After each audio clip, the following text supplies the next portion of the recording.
there is, in every single class in school, one child that's experiencing gambling problems. And football clubs are complicit in that. Young people look to their clubs for inspiration, for guidance. It means a lot to them. They do anything for their football club. This is a game that's part of our national heritage, it's part of our history. We've allowed gambling to corrupt that. Brentford striker Ivan Toney has been charged by the FA for gambling 232 times. For sports integrity reasons, footballers can't bet. But if you take a step back, if you look at the bigger picture, there is a real hypocrisy at play here. This is a striker that scored 33 goals in the Sky Bet Championship, plays for Brentford, sponsored by Hollywood Bet, in the Premier League, with half of the clubs sponsored by gambling companies. We've got this climate where gambling is promoted all the time in football to footballers. Footballers have to promote it themselves on their shirts. That promotion of gambling inevitably leads to more people gambling, and football promotes it more than any other sector. So you're punishing an individual for a climate that you yourself have created. I mean, I think that is something that the FA and sports governing bodies have to reflect on.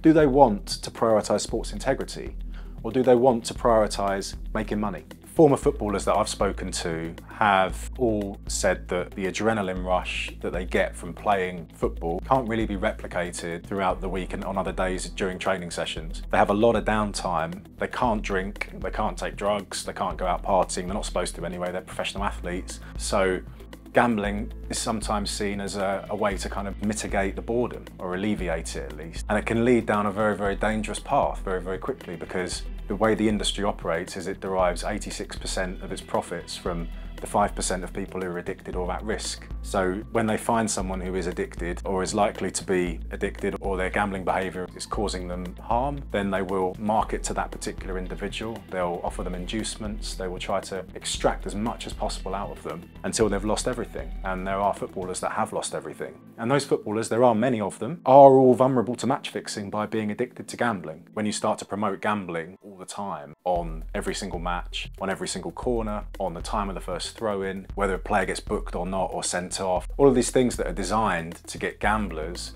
people who might bet on football occasionally, to engage more with betting throughout the match. It's just in the gambling operator's interest. It's not in the interest of sports governing bodies or the Premier League, and they should get a hold of it, because it's clearly leading to a climate where match fixing is more likely. Gambling, even though it's not a substance, it is a physiological addiction if you do get addicted to it. Very similar neurologically to cocaine addiction. It releases dopamine, it releases endorphins. The same parts of the brain light up when they are betting. It really does disrupt your cognitive pathways, the way you think about things. Once you start gambling, your decision-making ability becomes impaired. And if you get addicted to gambling, that impairment continues and it can permeate other decisions and other aspects of your life. You become much more likely to take risks, much more reckless. And at the moment, we're in a situation where most Premier League clubs have a partnership with a gambling company. And very often these companies that have these partnerships with Premier League clubs don't often even have much of a UK presence. I mean, there are some exceptions, but usually they're companies that are trying to access markets such as China, where gambling is illegal.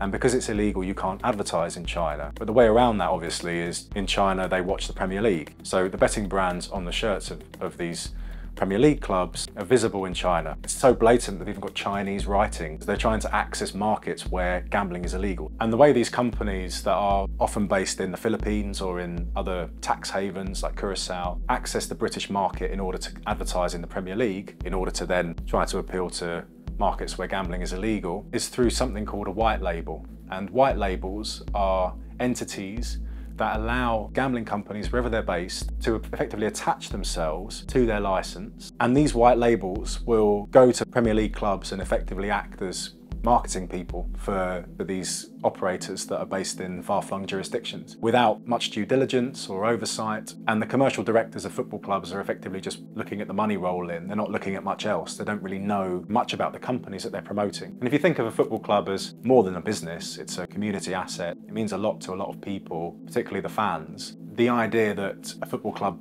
will be promoting something they don't fully understand, that hasn't got a full license to operate in Britain, that could be associated with crime, with gambling addiction, gambling related harm. It's not doing the the football club brand any good. If you look at the opinions of fans and the sentiment, they don't want gambling sponsors. They don't want their clubs to engage in these types of partnerships. They value the brand of the club, what it means, what it stands for, its values. It matters more to them than it being just another kind of consumerist, capitalist entity. It's something that actually has meaning that transcends that. That's undermined when the clubs are promoting gambling to their fans. They're basically saying to their fans, this is a good idea, sign up to this. You might think that's okay. It might be okay for people to bet infrequently. It might be a leisure activity to some people. That's absolutely fine. But it doesn't really take into account how the industry operates at the moment. And the industry operates in a way that derives most of its profits, about 86%, from the 5% of people that get addicted or who are at risk.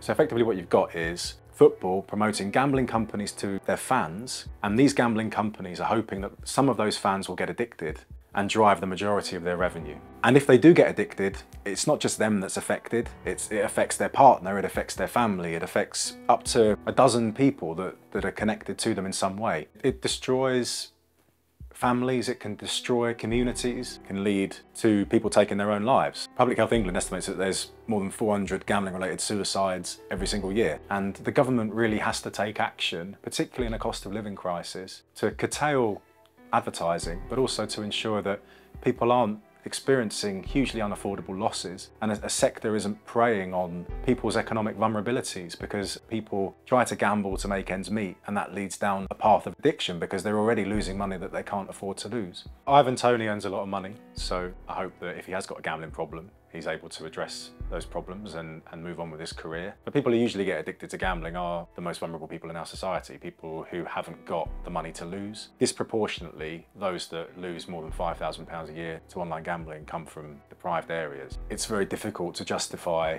promoting the industry in its current form. And its current form is using football and using sports and digital advertising to recruit gamblers initially to bet on football and then convert them to casino and slots, which is where the majority of the harm takes place and the majority of the profits are derived. And that business model, which is effectively trying to create addiction, I don't think it's justifiable to want to promote that. Also, the way it's impacted on children, particularly 11 to 16-year-olds, and the gambling addiction rate among that demographic, which aren't old enough to gamble, is increasing year on year. Gambling is promoted in football to the level that it's never been before. It's everywhere. By association, children are feeling like you have to be involved in gambling in some way in order to enjoy the match. That association that's created in their minds, as soon as they turn 18, the first thing they do is download all the gambling apps and try and get all the free bets. And the younger you are, the more likely you are to get addicted to gambling because the brain doesn't develop fully till you're 25. And the last thing to develop is your assessment of risk. The younger they start gambling, the more likely they are to get addicted. So we really have to think and reflect on whether it's appropriate for footballers to be promoting gambling to children and for them to be seen to be endorsing these types of companies and sort of encouraging children just by wearing the shirts with the sponsor on,